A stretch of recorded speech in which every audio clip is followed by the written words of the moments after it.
Cheers, everybody. I got a cool study for you today. White to play and win this.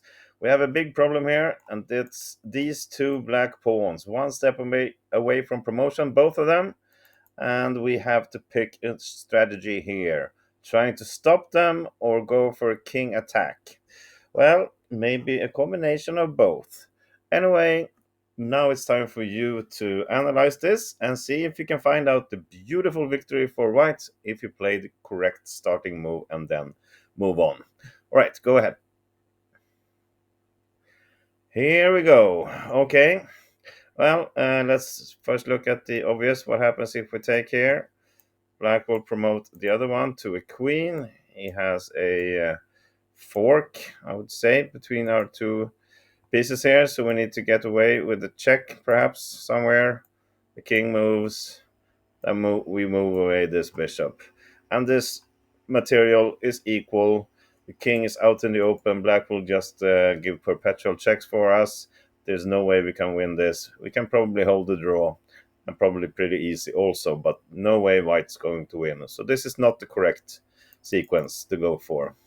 And if we start with a check, black will simply get away, perhaps here, and then take. Now we're going to lose because we don't have any checks, so we cannot get away from this fork. It's just bad, bad, bad. So no, that's not good. And if you're going for a king attack somewhere here, it's perhaps we want to play g3 to get the bishop here with check. Well, this is not winning. Black will promote his b pawn to a queen. Even though we get a check here, we can stop the next one, but of course this is not good enough. This is probably winning for black, I would say. Maybe we can hold the draw, but it's going to be hard work. So no, we are not going to try to do something about these pawns right away. Instead, we're going for the king attack, and we do so with I would say, an outstanding first move. The correct starting move here is brilliant. It's rook to g7. We're just putting the rook, sacrifice it on g7, and it's amazing.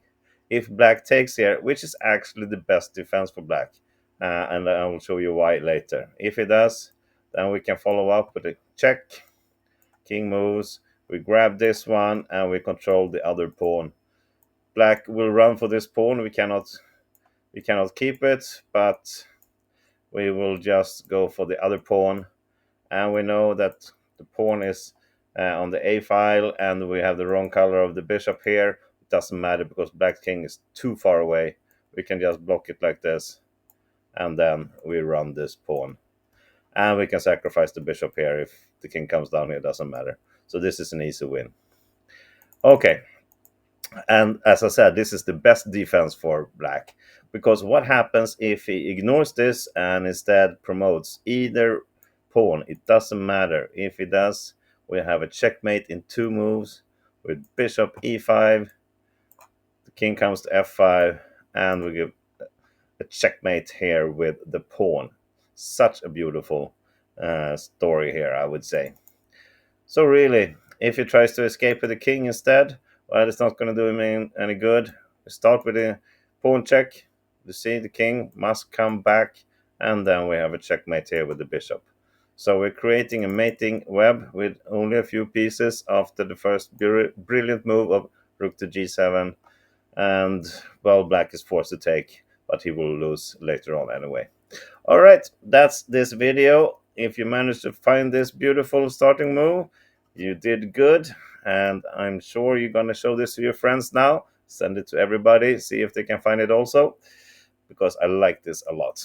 All right, see you tomorrow, guys. Have a great day, I would say. Thank you.